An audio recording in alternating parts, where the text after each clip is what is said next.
Hey guys, it's Micah Folsom, and I am going to share with you today my social media game plan, kind of what I've done from the beginning and what I do now, and just some of the questions that have been asked as well. So first I want to address something. Every one of the leaders in this training, that we do things differently. And that's the beauty of it, is that there are a million different ways to be successful as a coach. So don't get so wrapped up in, okay, she's doing it this way, I have to do that. She's doing it this way, I have to do that.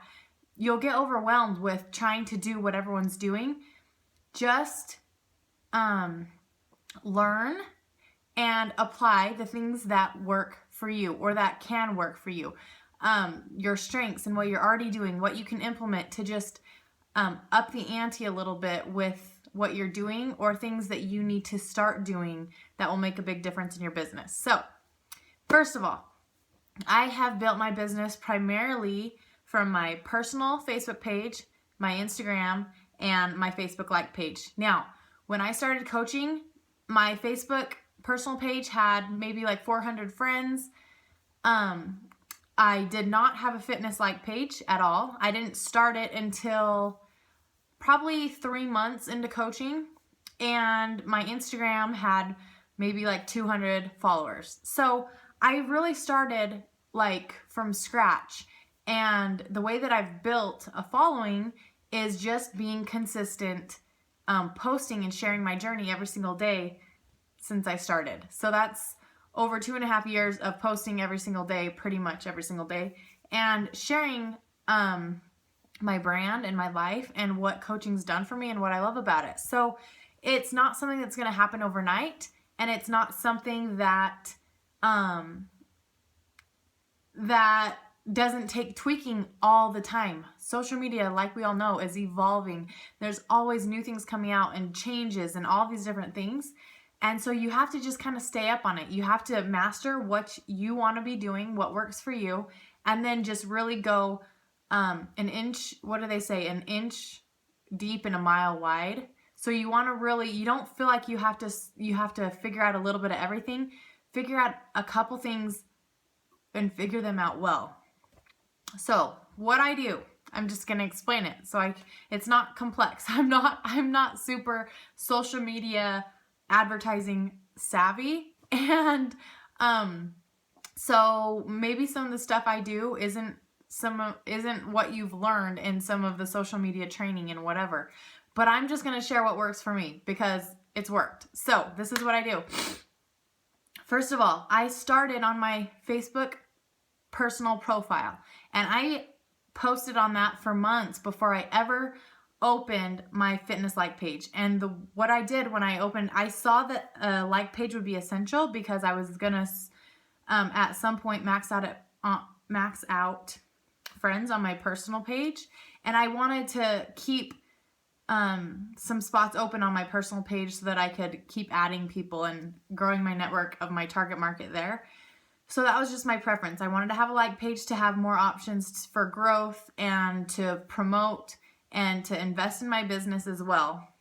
And so what I've done is I shared on my personal page for months. I would also share on Instagram. So I was building those two simultaneously. Every single post that I did on Instagram also went on Facebook. But not every single post that I did on Facebook went on Instagram, obviously. Sometimes I share links or articles or just normal statuses or things like that on Facebook that aren't Instagram-y. So, but every single picture that I do on Instagram, I always share on Facebook. Now, so I was growing those two simultaneously. I did the Instagram training, so you can go there to see how I grew and all the behind the scenes stuff that it takes to really grow a really solid niche market there. Is it niche or niche? Anyways, I hate that word because I never know if I'm saying it right. But anyways, so make sure that you watch that. But when I started doing my like page, basically I like to keep my life as simple as possible. So what I do is I post on Instagram, and if it's fitness related or health related or just like my brand for coaching is like moms and living a healthy life and balance and motivation, inspiration, those types of posts, when I post them on Instagram, also go to my fitness like page. So I post it on Instagram. I don't share it from there. I copy the text and then I organically post it on my Facebook like page. Lots of times I will change the text just a teeny bit because just to increase engagement, like I'll ask a question or whatever. I always want more engagement on Facebook than I care to have on Instagram because that's not as much conversing back and forth like Facebook is. So I will post it there immediately after. I don't even wait. Lots of people will wait and post at different times, but that makes me crazy and I'll forget. So this is what I do: post on Instagram, post on my Facebook like page, change up the text if I need to, post it. So bam. Do I worry about them being the same post at the same time and people doubling up? No. Why? Because I have approximately right now, as I'm making this video, 14,000-ish followers on Instagram, and I have about 12,000 followers on my Facebook like page. And I can guarantee you at least 80% of those are completely different. They're not the same group of people. So you're posting to two totally different people. And my take on it is if there are people who follow me on my fitness like page, on my Instagram, and on my Facebook personal page, then they probably think I'm a pretty cool person and they don't care if they see double posts. They aren't going to delete me for it. So don't stress about that. Now, when I post something, because on my Instagram, I also share lots of lifestyle posts like my kids and momhood and that part of my life. I don't share those as much on my fitness page. Every once in a while, I'll sprinkle one in, but those are the posts that go on my Facebook personal page. So I'll post it on Instagram, then I'll immediately share the exact same post on my Facebook personal page. So by doing this, I'm growing all three of my main sources at the same time without doing a ton of different steps. So my fitness like page has grown from, I have invested in targeting my market with promoting my page. So I will pay to promote every once in a while. I'll do like a month's worth of $5 a day to pay to promote my page to a specific target, my market. And so that's just increasing likes and increasing followers. And then I'll work to engage with those followers by just, you can either add them as a friend on Facebook on your personal page if they're your target market and message them and just say, hey, thanks for the support on my fitness page. I love connecting with my new friends. Just wanted to say hi. Like, you can make it super simple, whatever. And connect with them that way. So I pay to promote my page. I also pay to boost, and this is where you're gonna be like, I heard you're not supposed to boost. I boost some posts every once in a while. So maybe I'll have a workout video that's one that moms could do at home with like a medicine ball or something. I'll pay to boost that post to my target market so that it increases views, it gets shared, it just gets more people on the page, and that also increases likes and followers.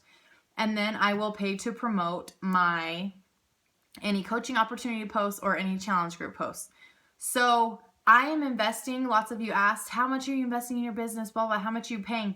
I generally am trying to invest in my business marketing wise about $200 to $300 a month. And so that's either paying for the pay to promote your likes for your page each day. That was really confusing.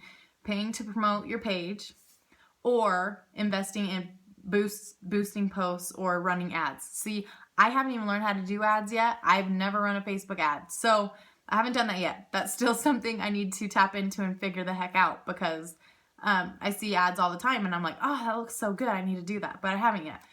So that's how I've grown my Facebook like page following, is by investing in it once I got the organic growth from like inviting friends and stuff like that. So it's been a process. It's been about 2 years probably since I opened that, and I only have like 12,000 followers. So it's not something that at the beginning I just really focused on getting content out there so that when eyes did come to the page, there was solid stuff to look at and value and things like that. Now that there is solid content and that it's more of like me and sharing my style and my brand, I am investing in it to get that growth there so I can get to know more people. Because tapping into your cold market is super essential to growth. Now, Instagram, I talked about this on the training, so make sure, like I said, you watch that. But a couple things. At the beginning when I was doing Instagram, I was always trying to get people over to Facebook so that we could have a conversation. Now that the DM option is available, the direct message, it's really easy to converse with people on Instagram. So lots of times, instead of saying, add me on Facebook, blah, blah, blah, because when there's more than one step, lots of people aren't going to do it. They're just going to be like, meh, I'm not going to do it. So I'll just say DM me or email me. So I'll do those two. So when I'm on Instagram, I'm either commenting back and forth just under a picture or going to their page and commenting back and forth, or we're direct messaging back and forth on Instagram, or if they leave their email, I will email them and we'll email back and forth, or they'll fill out one of my challenge applications or coach applications with a link. And so then we'll still be talking back and forth through email. So I'm not pushing to get people on Facebook anymore like I was at the beginning. I am doing everything on Instagram or email, and then the only time I'm adding them to Facebook is if they're getting in a free group, if they're getting in one of my challenge groups or a new coach training or my team page, like if they've signed up to coach, or if they're getting into a sneak peek. So the only time I'm bringing them to Facebook is when I'm getting them into a group for information or for a challenge or whatever. So I know some of you talked about that as well. So that's just what I do. I'm not saying it's right. I'm not saying, there's a million different ways to run the business. Just remember that. What I have done to help growth is my Instagram stuff that I talked about in the training. I have my assistant spend time doing that a little bit each day. So she's spending time finding my target market and doing the behind the scenes liking, commenting, following, building relationship stuff for about 20 to 30 minutes a day. It's not that long, but it takes intention to build relationships and do those things behind the scenes, because it's not all just going to happen organically. It takes effort. So remember that. If you're not seeing growth, then go out there and find your people and put the effort in to build those relationships. If they're not happening on, like, under your pictures, if they're not reaching out, go reach out to them. But honestly, that's about, and then I do YouTube videos, but mostly those are for my coaches. I don't really do any for just like the general population. I haven't really tapped into that. And so when I've only really gotten a couple coaches that have found me on YouTube, and it's when they're really interested in the business and they go through trainings, they just see and they connect with my personality and those things. So those are really the only things that I've done from the beginning to grow my business. And I've grown my business like 99.9% on social media. And those are the things that have worked for me. So just wanted to share that with you. I know we're all going to share what we've all done and what we're continuing to do. And every one of them, like I said, is going to be different. So that's what works for me. I hope that gives you like some insight on how things have evolved over the last 2.5 years. And I'm excited to see you guys take off as you implement some of the things that you learned this week. Okay, talk to you later, guys.